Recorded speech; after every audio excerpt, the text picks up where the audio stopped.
to mala yake yace tambaya ce guda biyu. Tambaya ta farko yace sau da yawa za a ga mutum yayi almundahana ko inji ko ce sabawa Allah dai a kowane irin matsayi, a ƙarshe aka yi masa nasiha ko wani abu sai ya rika cewa haka Allah ya kaddara. Wannan bai fahimci menene kaddara ba, kuma yayi wa Allah ƙarya. Allah subhanahu wata'ala shi ke kaddara komai, amma kaddarar ubangiji ya sa mata ka'ida da doka. shine Allah ya kaddara komai zai faru sai da iliminsa da saninsa, amma kuma bai yadda a saba masa ba. Yauwa komai da zai faru a duniya sai sanin Allah da iliminsa, amma sharaɗi shi bai yadda ba, domin da amma kaga ba zai kawo dokokin kar ko ayi kaza ba. So da haka shi yasa malamai ke cewa ayi imani da kaddara, a tashi a yaki kaddara. Ka yi imani da kaddara sannan ka yaki kaddara. Imani da kaddara ka yadda komai mai kyau da mara kyau Allah ya kaddara shi tun kafin a halicci duniya. Yaƙar kaddara shine duk abin da Allah baya so kada ka yi shi. Saboda haka wancan mutumin da ya faɗi wannan yayi kuskure. Ba daidai bane ka saba wa Allah sannan ka ce Allah ne ya kaddara. Allah bai yarda da wannan ba. Shine ai aka ruwaito sayyidina Umar Allah ya yarda da shi, wani mutum ya sata aka kawo shi, irin mutum ne mai ilimi mu'tazili, irin mai ilimin nan, wai zai ga sayyidina Umar hujja, yace amirul mu'minina wannan satar da nayi Allah ne ya kaddara. Yace gaskiya ne. Yace mu ma yanzu yanke maka hannun da zamu yi Allah ne ya kaddara. Ba shikenan ba? Kaddara ce Allah ne ya kaddara maka, to yanzu Allah ya kaddara zamu yanke maka hannu. So da kaga wannan ba hujja bace. Allah ya kare mu gabaki da. Abu na biyu cewar me kace? Yawwa kasuwancin da gararinsa ya fi bayyana, me hukuncinsa? Bai halatta ba. Ai ba wai sai ya fi yawa ba. Duk wani kasuwanci da yake da garari musulunci ya soke shi, bai yadda da shi ba. Daga cikin kasuwanci 12 da musulunci hana akwai kasuwanci wanda yake da garari. Duk abin da yake da garari za ka iya cuta a cikin kasuwancin, za a iya cuta ka, to musulunci bai yadda da shi ba. Wannan shine kawai a dunkule. Kamar da hadisi ya ce ba a sayan kifi a cikin ruwa. To kifi yana cikin ruwa tsayawa zai kai kana waje ana cinikinsa? Kun gama cinikinsa gashi nan, ba ina nufin wayoyi kifi irin wannan wanda ake kiwo ba. Shi kan wannan ai kana iya ganinsa ko? Tunda shi a cikin baho yake ko a cikin wani abu. Ka leka ka ce wannan tarwaɗar ba, misali nake faɗa, wannan kaga ba matsala. Amma kifi a cikin ruwan kogi ka hango shi, ko kuma tsuntsu yana kan bishiya, ce nawa ka sai wannan tsuntsun? To shi kuma tsuntsun tsayawa zai, kun gama ciniki ka bashi kuɗi tsuntsu ya gudu, ka gan shiga gare. Kamar yadda yanzu Allah shirye mu nake jin labari, hatta ma satan mashin yanzu, yayin mutum yana kan mashin din ma sai a cinikin mashin nan. Mutum yana kan mashin wata unguwa ka ce sai a cinikin mashin nan. Ce nawa ka sai wannan? Ce kaza, ce ba ni kwana 3 zan kawo maka shi. To shi kuma su kuma abin da suke shine suna bi ne duk inda kake suna binka, ina kake zuwa, a kwana 3 nan sabe din ka kawai za a yi. In ya fito daga nan a ce yake tsayawa kullum, okay to daya.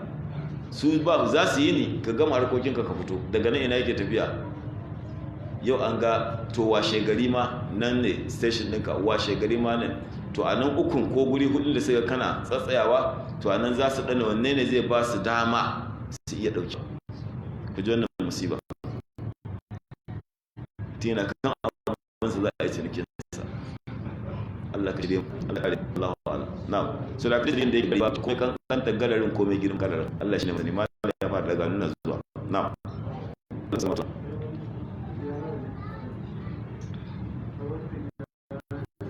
Na'am.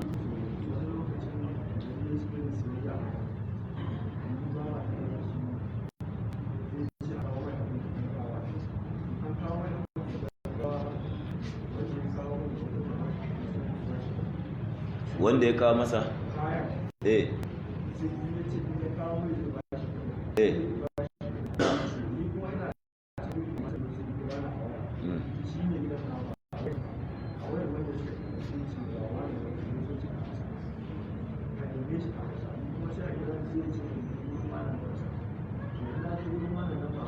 sai ya yi tafiya sai ya ce ya yi tafiya idan ya yi tafiya yana hanyar sai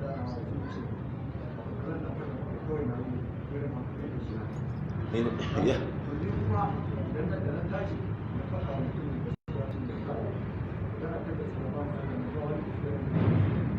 ba wani na faɗa wa shi ne kayan da faɗa wa shi na ce babban mai yawa yankin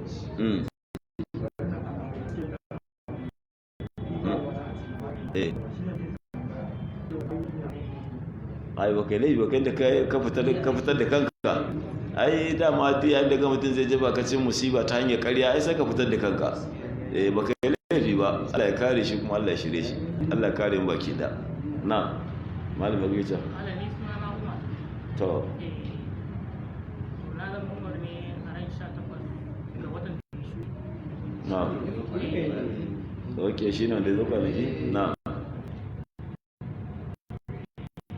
malam sai koma na gida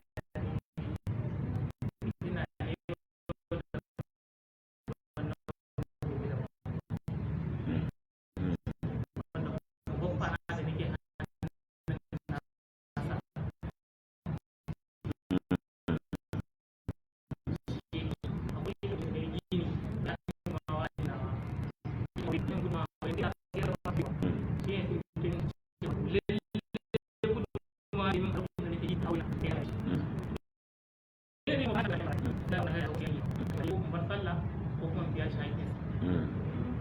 wannan dalilin shi ya sa na bari da haka so akwai abu biyu dangane da wannan magana.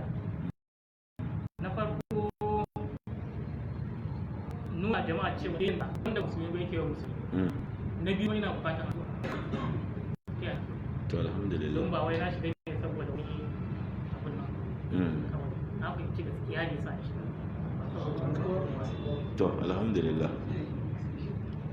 to kamar yadda yake faɗa dai kowa ji abin da ya ce ko so da haka yana buƙatar addu'ar yan uwa bisa halin da ya shiga bayan musuluntarsa da babansa ya nemi masa barazana ta kowane ɓangarori daban-daban ya ce ya faɗa ne saboda a gane ƙiyayyar da take tsakanin musulmi da wanda ba musulmi ba.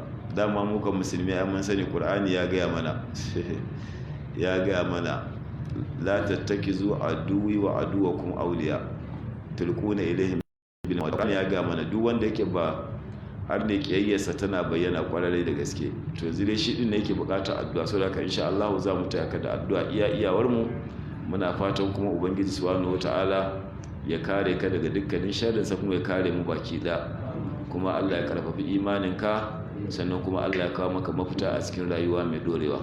Allah ya samu dace, Allah ya rayu mu albarka baki daya, Allah ya samu gama da duniya lafiya.